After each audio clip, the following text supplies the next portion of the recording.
আমরাও সংস্কারের পক্ষে। ভোট দিবেন কবে? সংস্কার সংস্কার করেন, এত সংস্কারের ম্যান্ডেট আপনাদের দিল কে? ভোট দিবেন কবে সেটা কোন? আপনাদেরকে স্থানীয় সরকার নির্বাচনের ম্যান্ডেট কে দিল? তাড়াতাড়ি কেন্দ্রীয় নির্বাচন দিয়ে ক্ষমতা হস্তান্তর করে মান সম্মান নিয়ে চলে যান, না হয় কইলাম দেশে অশান্তি শুরু হয়ে যাবে।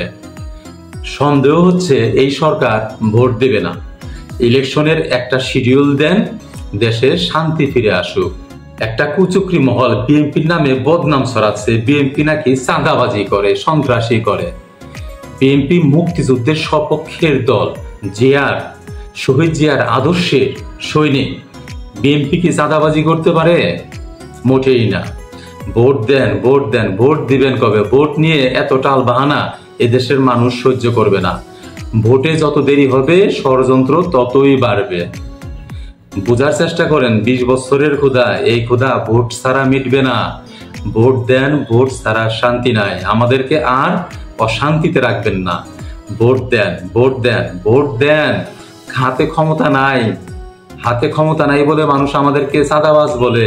একবার ভোট দেন, ক্ষমতা হাতে পায়, দেখবেন আমাদেরকে আর কেউ চাঁদাবাজ বলতে সাহস পাবে না। ভোট দেন। ভোট দিতে এত সময় লাগে নাকি? আপনারা তো বিপ্লবী সরকার না, মধ্যবর্তী সরকার। মধ্যবর্তী সরকার 3 মাস থাকবে, ভোট দিবে, চলে যাবে। 6 মাসেরও বেশি সময় হয়ে গেছে। এত সময় লাগে নাকি ভোট দিতে? ভোট দিয়ে সম্মান নিয়ে চলে যান। 24-এর আন্দোলন ছিল কোটা বাতিলের আন্দোলন। কোটা বাতিল হয়ে গেছে, ছাত্ররা আর কি চায়? চলে যাও তোমরা, লেখাপড়া করো, বড় হও, ডাক্তার হও, ইঞ্জিনিয়ার হও। চাঁদাবাজি বন্ধ করার জন্য আন্দোলন হয়েছিল নাকি? চাঁদাবাজি না করলে পোলাপান খাবে কি? আর চাঁদাকে চাঁদা না বলে হাতিয়া বলেন না কেন? তাহলে তো সমস্যার সমাধান হয়ে যায়। ভোট দেন, আমরা ক্ষমতায় যাই। ক্ষমতায় যাইতে পারলে চাঁদাবাজির নাম পাল্টাইয়া হাদিয়া করে দেব, তাহলে আর চাঁদাবাজি থাকবে না। চাঁদাবাজি এই দেশ থেকে চিরতরে চলে যাবে, হাদিয়া আসবে। একটা পালাইছে মানে মাইনাস হয়েছে, আরেকটা এই 6 মাস যাবত যা করতেছে তাতে মানুষের মন থেকে একেবারে উঠে গেছে। ভোটটা আসতে দেন, দেখেন এইটাও মাইনাস হবে, অটোমেটিক মাইনাস হবে।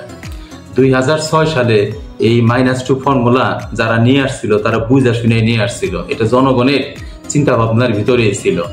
আর সেইটা যদি তখনই হইতো তাহলে আওয়ামী লীগ কিন্তু গত 17 বছরে 31 লক্ষ কোটি টাকা নিয়ে গেছে, এটা নিতে পারতো না। এই মাইনাসটা যদি তখন হইতে দেয় নাই। কিছু মাথা মোটা চাটুকার ব্যক্তিরা তাদের স্বার্থের জন্য এই দলগুলাকে রাইখা দিয়েছিল। তার ফলটা কি হয়েছে? ওই চাটুকার গুলো পালাইছে ওগুলোর সাথে। যারা চাপাবাজি করছে এদের পক্ষে সাফাই গাইছে না, এরা রাজনৈতিক দল। এরা তো রাজনৈতিক দল না, এরা সন্ত্রাসী দল, এরা লুটেরা, লুট করে নিয়ে ভাগছে। 53 বছর এরা দেশ চালাইছে, মানুষ আর এদেরকে বিশ্বাস করে না, এরা লুটেরা। আর এই 53 বছর জামাত ক্ষমতার বাহিরে ছিল, জনগণের সাথে মিলেমিশে জীবনযাপন করছে, দেখছে মানুষের জীবন কেমন, মানুষ কি চায়, মানুষের স্বপ্ন কি। জামাত বুঝতে পারছে মানুষের স্বপ্নটা কি। মানুষ চায় দুর্নীতি মুক্ত সুশাসন।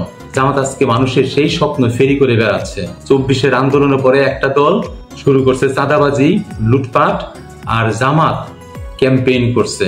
তারা বলছে লুটপাটের বিরুদ্ধে, চাঁদাবাজির বিরুদ্ধে, ঘুষের বিরুদ্ধে, স্বাধীনতার পক্ষে। মানুষ মুগ্ধ, মানুষের মন মানসিকতা এখন জামাতের দিকে চলে গেছে। ভোট দেন না, তাহলে বুঝতে পারবেন কি হয়। ভোট ভোট করতেছেন, ভোটটা আসুক, তারপরেই বলবেন সূক্ষ্ম কারিচুপি হয়েছে।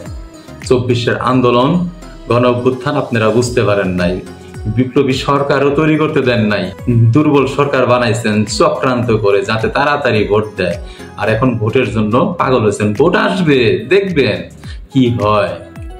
53 বছর যাবত মানুষ দেখছে এরা ক্ষমতায় যাওয়া মানেই লাইসেন্স পায় লুটপাটের, আর লুটপাটের অর্থ বাইরে নিয়ে যায়, রাজার হালে জীবনযাপন করে এই দেশের মানুষকে ফকির বানায়। মানুষ বুঝতে পারছে এরপরে ভোটে কি করতে হবে। ভোট হোক, যেন পরিষ্কার চমৎকার সুষ্ঠু ভোট হয়। এরপরে আর কেউ যেন ভোট চুরি না করে। ভোট চুরি মানে মানুষের স্বপ্ন চুরি। ভোট চুরি মানে মানুষের স্বপ্নকে গলা চেপে হত্যা করা।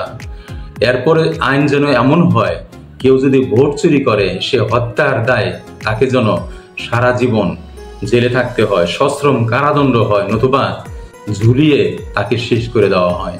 তাহলে আর কোনোদিন কেউ ভোট চুরি করতে সাহস পাবে না।